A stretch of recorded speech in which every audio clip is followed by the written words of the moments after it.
চলো আজ তোমাদের সঙ্গে একটা বিয়েবাড়ির মেনু শেয়ার করি। বিয়েবাড়ির খাওয়া দাওয়ায় তো এলাহি আয়োজন ছিল, আর চলে আসলো শালপাতার উপর কলাপাতা, তারপরেই জল, তারপরেই চলে আসলো লেবু, আর সঙ্গে fish butter fry. Fish butter ফ্রাইটা খেতে অসাধারণ হয়েছিল। ফিশ বাটারের সঙ্গে দিয়ে দিল শসা, পেঁয়াজের স্যালাড আর টমেটো সস। এটা দিয়ে খাওয়ার পরেই চলে আসলো একদম সফট নান পুরি, আর সঙ্গে একদম গরম গরম চানা মশলা।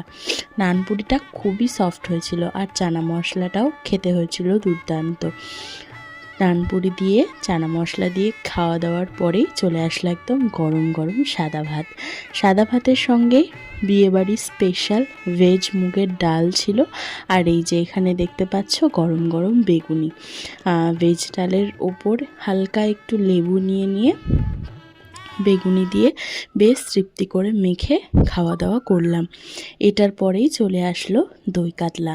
দই কাতলাটা দেখেই বুঝতে পারছো কতটা টেস্টি হয়েছিল খেতে, ফ্লেভারগুলো খুব সুন্দর হয়েছিল।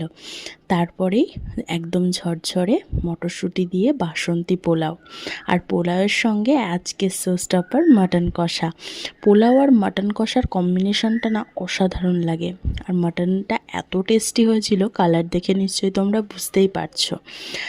আরও একটু মাটন নিয়ে নিলাম, বেশ মেখে জমিয়ে খেলাম, আর সঙ্গে তো স্যালাড রয়েছেই। এরপরেই চলে আসলো আমের চাটনি। আমের চাটনির পরেই পাঁপড় তো ছিলই, তারপরে রসগোল্লা। রসগোল্লাটাও খেতে কিন্তু খুব টেস্ট ছিল, একদম হালকা রসের মধ্যে মিষ্টিটা করেছিল। তারপরেই ছিল ছানার পায়েস।